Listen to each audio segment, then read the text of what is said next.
कल आपके दफ्तर में आकर वो जल जाएगा।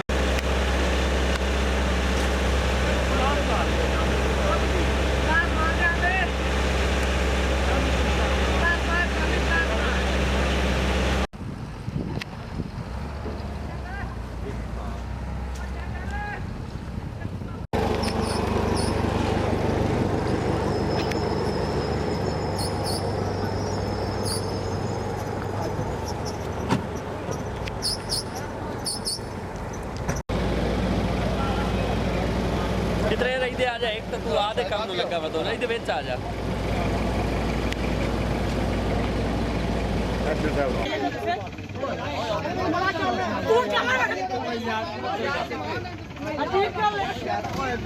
ਜਦੋਂ ਗੱਲ ਹੋ ਰਹੀ ਤੂੰ ਕੌਣ ਨੇ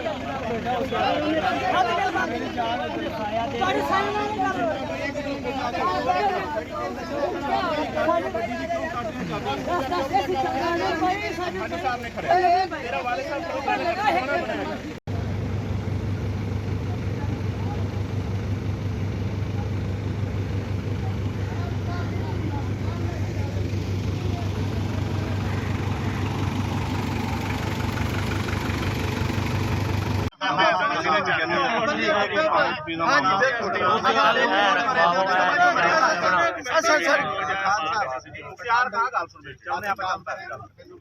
चलो चलो पीछे चलो आया था रखवा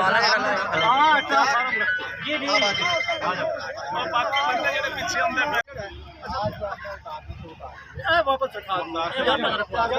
सारे ਅਸੀਂ ਨਹੀਂ ਜਾਣ ਦੇਣਾ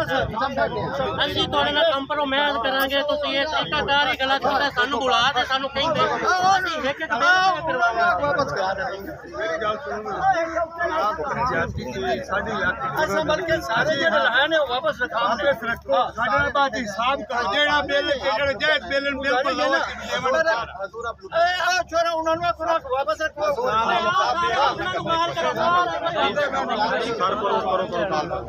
ਸਾਥੀਆਂ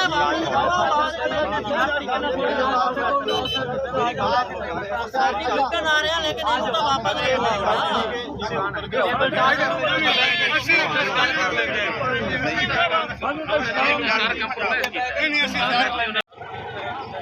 ਅੱਗੂ ਆ ਤੁਸੀਂ ਇੱਥੇ ਆ ਤੇ ਸਿੱਧਾ ਚੁੱਕ ਕੇ ਫਾਰਮ ਨਹੀਂ ਜਾਵਣ ਦੇਣੇ ਕਮਾਲ ਹੋ ਗਈ ਹੁਣ ਸਾਰੇ ਨਿੱਕੀ ਰੱਖੀ ਆ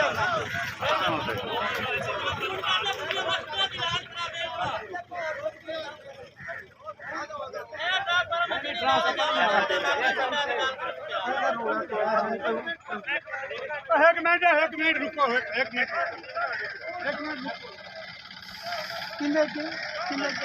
कोई कंप्रोमाइज नहीं कोई गल नहीं है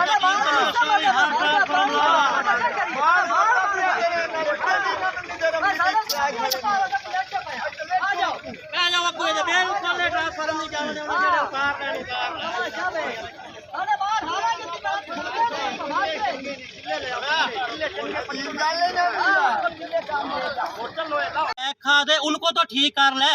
अगर हमें खत्म करना है ना किसान इताद को ये बिजली की पड़ गई है पहले ये किसानों को खाद तो दे दे आर्मी वाले वहाँ आर्मी का बस नहीं चलता मारे हमें शूट करे हमें किसी भी कोई आर्मी से डर नहीं है हम इस मुल्क से रहने से बेहतर है कि गोली खा के मार जाए किसान इताद किसान इताद शुक्रगुजार हैं जो हर दफा हमारी आवाज बनते हैं ये जो वापड़ा की गुंडागर्दी है जनाब ये हम करंट बिल हर दफा पे कर रहे हैं बिला बताए बेमकसद इनने पूरी रात हमारे ट्रांसफार्मर उतारे हैं और आर्मी की बात करते हैं आर्मी से भी मैं ये कहना चाहता हूँ कोई नहीं ये मौत एक दफ़ा आनी है हम डरने वाले नहीं हैं आर्मी ये सुन ले 5 साल हो गए ये जो खाद है हमें ब्लैक में मिल रही है आर्मी का वहाँ बस नहीं चलता वो सिर्फ ये हमारे ट्रांसफार्मर उतारने पे तो राजी है ना ये हम कभी नहीं उतारने देंगे यहाँ पे मर जाएंगे ये आदमी हमें शूट कर दे हम गोली चलने के लिए तैयार हैं अब कभी भी ट्रांसफार्मर नहीं उतारने देंगे हम लड़ेंगे मरेंगे चाहे आर्मी हो चाहे कोई हुकूमत हो चाहे कोई पुलिस हो हम किसी चीज को नहीं मानते हम यहाँ मरेंगे अपनी जाने देंगे कभी भी ये नहीं ऐसा करने देंगे।